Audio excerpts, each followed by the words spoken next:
kami ingin mempresentasikan Bhinneka Tunggal Ika. Sebelum kami menjelaskan, izinkan kami perkenalkan diri. Nama saya sendiri Yahdan Rakasaud. Nama saya Julti Bogati. Nama saya Melia Lestari. Nama saya Keisha Akila. Nah, selanjutnya yang pertama-tama di sini ada makanan khas daerah. Yang pertama itu ada rawon. Itu dari Jawa Timur.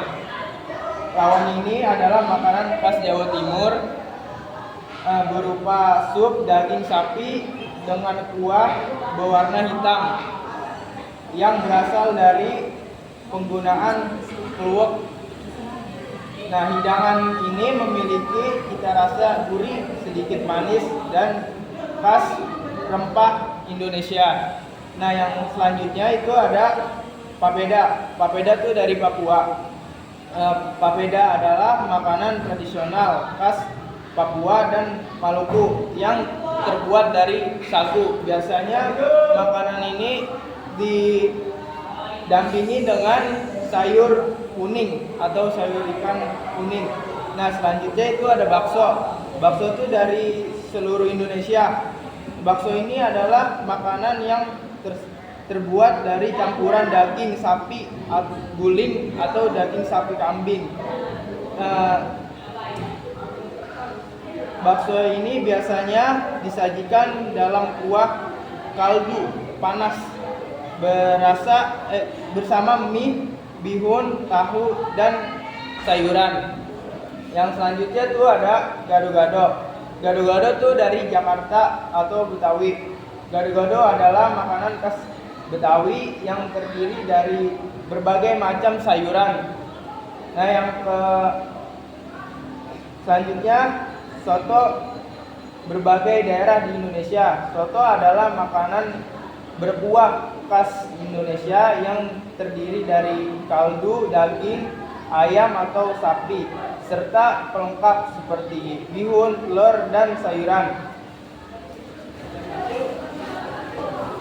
Oke, selanjutnya ada pakaian khas daerah. Yang pertama adalah kebaya dari Jawa. Pakaian tradisional wanita yang anggun biasanya dipadukan dengan kain batik. Yang kedua ada koteka dari Papua. Pakaian adat pria Papua yang terbuat dari labu kering, digunakan sebagai penutup tubuh bagian bawah. Yang ketiga ada baju bodok Sulawesi Selatan. Pakaian adat wanita Bugis, berbentuk sederhana dan berwarna cerah. Yang keempat ada payas agung dari Bali.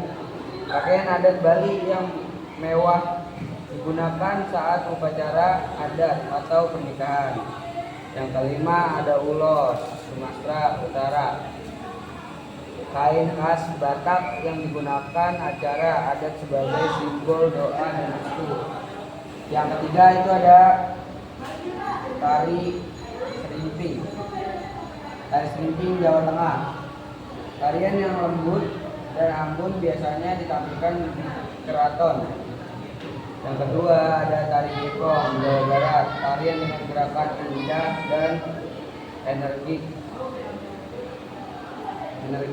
menggambarkan keceriaan masyarakat Sunda. Yang ketiga ada tari piring. Tarian menggunakan piring di tangan menari melambangkan rasa syukur atas hasil panen. Yang keempat ada tari saman dari Aceh. Tarian yang dilakukan secara berkelompok dengan gerakan cepat dan kompak, biasanya digunakan untuk menyampaikan pesan atau dakwah. Yang kelima ada tari kecak dari Bali. Tarian yang dimainkan banyak penari laki-laki dengan suara cak-cak, menceritakan kisah Ramayana. Selanjutnya masuk ke rumah adat. Yang pertama rumah gadang. Rumah gadang adalah rumah adat suku Minangkabau yang berfungsi sebagai tempat tinggal keluarga besar dengan sistem kekerabatan matrilineal, garis keturunan dari ibu. Yang kedua ada rumah joglo dari Jawa Tengah. Rumah joglo merupakan rumah adat masyarakat Jawa yang melambangkan status sosial pemiliknya, karena dahulu hanya dimiliki oleh bangsawan atau orang berpandang. Yang ketiga ada rumah tongkonan dari Sulawesi Selatan. Rumah tongkonan adalah rumah adat suku Toraja yang memiliki bentuk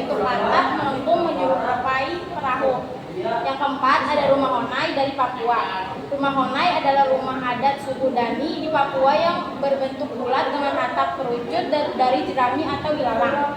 Yang terakhir ada rumah Lamin dari Kalimantan Timur. Rumah Lamin adalah rumah adat suku Dayak yang berbentuk rumah kampung panjang dan dapat dihuni oleh banyak keluarga sekaligus. Rumah ini melambangkan kebersamaan, persatuan, dan kehidupan sosial masyarakat Dayak. Selanjutnya masuk ke agama. Pertama, Kristen Protestan, yaitu gereja.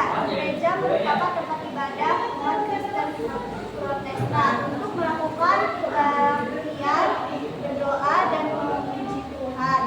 Di gereja berada nilai-nilai kasih, kebersamaan, dan toleransi. Kedua, Islam, yaitu masjid. Masjid adalah tempat ibadah umat Islam yang menggunakan untuk melaksanakan sholat 5 waktu, sholat Jumat, serta kegiatan keagamaan lainnya. Selain sebagai tempat ibadah, masjid juga menjadi pusat kegiatan sosial dan pendidikan umat Islam. Ketiga, Hindu yaitu pura. Pura adalah tempat ibadah umat Hindu yang biasanya berbentuk terbuka dan terdiri dari beberapa halaman. Pura digunakan untuk melakukan persembahyangan kepada Tuhan serta upacara keagamaan. Pura memiliki suasana yang tenang dan sakral. Keempat, Katolik, yaitu gereja Katolik. Gereja Katolik adalah tempat ibadah umat Katolik yang dipimpin oleh pastor. Ibadah biasanya disebut misa dan memiliki tata cara khusus.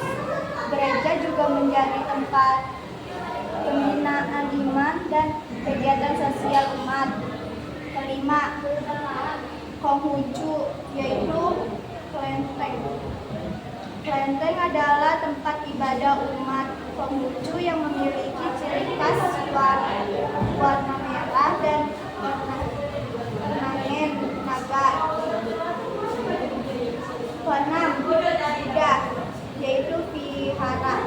Vihara adalah tempat ibadah umat Buddha yang digunakan untuk meditasi, sembahyang, dan kegiatan keagamaan lainnya. Sekian presentasi dari kami atau penjelasan dari kami. Lebih kurangnya mohon maaf. Assalamualaikum warahmatullahi wabarakatuh.